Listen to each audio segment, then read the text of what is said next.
Hey there, fellow sojourners, and welcome back to another edition of Appropriate in the Culture. On today's episode, we recap the 4th of July with a look at dwindling American patriotism. I'm Pastor Shane, I'll be Uncle Sam today as we appropriate some culture.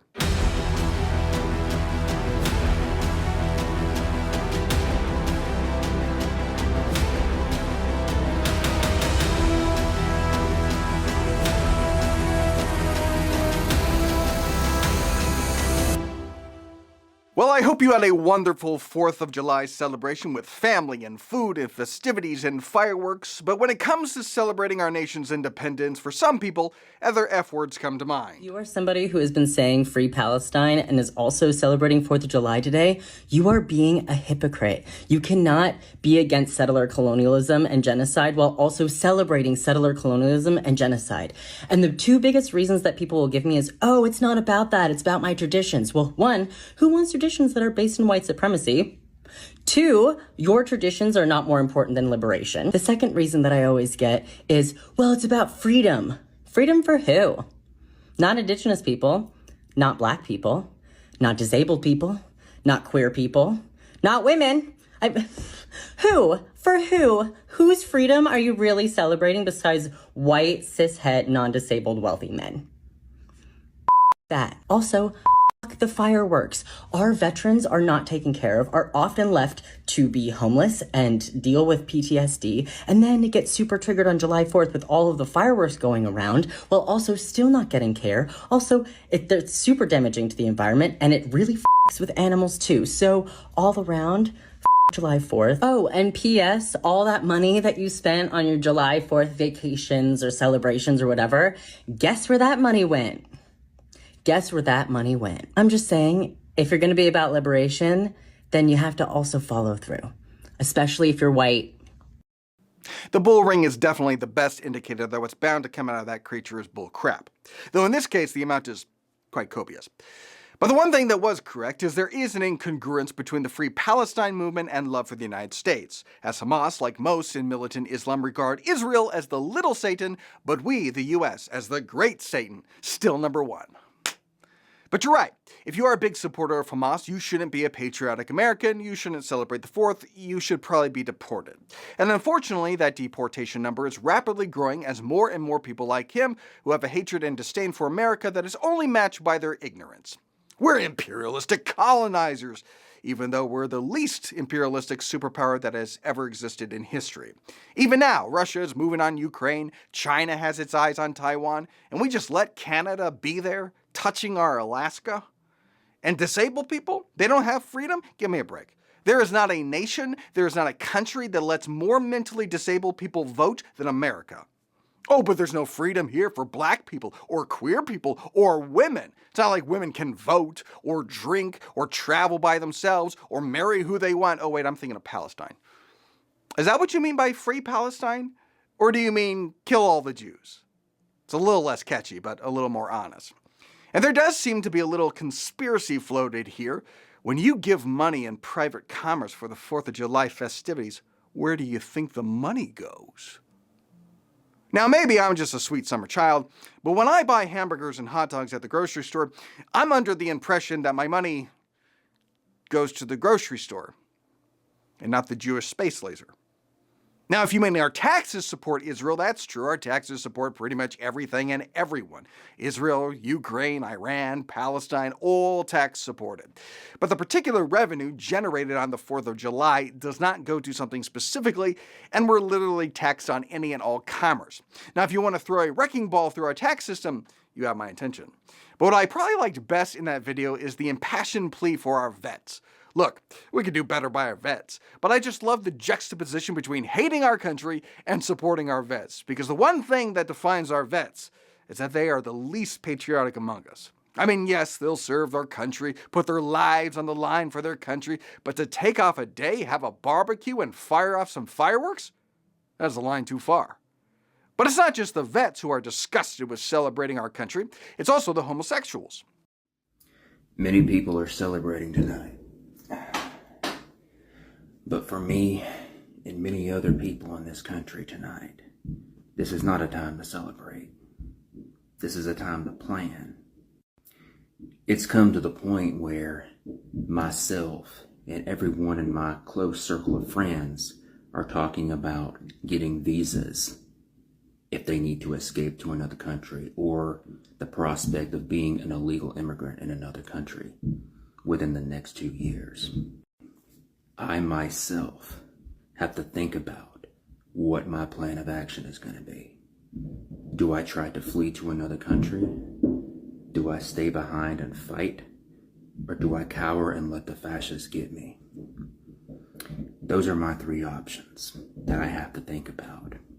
And my lifespan literally depends on whether or not I'm out of this country in time, or if I want to stay behind. Because as someone who happens to be a homosexual and an atheist, non-believer in any deity, I am going to be public enemy number 1 when the fascists come. If they do catch me, they will do very terrible things to me and my body before unaliving me. Just like what happened in Germany a century ago to certain groups of people. I'm in one of those groups. So tonight, the sounds of all these explosions around me brings me a feeling of dread. And a feeling like this is a bad dream, a nightmare that I want to wake up from, but I can't wake up. That's what many people who are part of minority groups in the US are going through tonight. I am one of millions of people having these thoughts right now. Always stand up to fascism and free Palestine. Free Palestine again. Deep concern for a region of the world that, if given the chance, would liberate his head from his body. Which may not be that big of a deal because he's not exactly using it. You'd have to already be brain dead to think that homosexuals are oppressed in a nation that literally just got done celebrating an entire month dedicated to you with ticker tape parades and every corporation shilling for you and the White House itself decorated in your honor. Oh, but the fascists are coming. I mean, really, someone who was already previously president might be president again. The horror. I did like your serious, gravelly voice, though. It's like a gay Batman. Well, riddle me this. How do you think they treat homosexuals in Gaza? Being a flying mammal would be helpful. But it's not just homosexual men, it's also homosexual women who hate this country, like this one. If you celebrate the 4th of July full-blown without zero hesitation whatsoever, you are either A, a white supremacist, B, a raging drunk partier, C, a hillbilly redneck, D, an ignorant child, or E, all of the above. And if you invite her to any party at all with zero hesitation, you are either A, a glutton for punishment, B, an embarrassed fool who simply mixed her up with someone else, C, an opportunist trying to sell a timeshare, or D, Hannibal Lecter. But white supremacy seems to be a key in the hatred for America. Flag outside of somebody's house, I just automatically assume you racist. Oh, most definitely. But we felt that way for years. Like, I'm 51, and even as a kid, we knew. It was understood. If there was an American flag at their house, they some racist white mother. That's just what it was. I thought everybody thought that or knew that. It's funny to see that they're saying it now, and it's like it's kind of new, but no. Yeah, been thinking about that, thought that forever. It's quite easy to confuse patriotism with racism. After all, they both end in ism. And I don't want to alarm anybody, but that sort of ism isn't just relegated to homes, but it can also be found at schools, and businesses, and government buildings, and airports, and stadiums, and the moon. We better burn the flag. It's racist, or patriarchal. Proud to be an American where I know that I'm not free.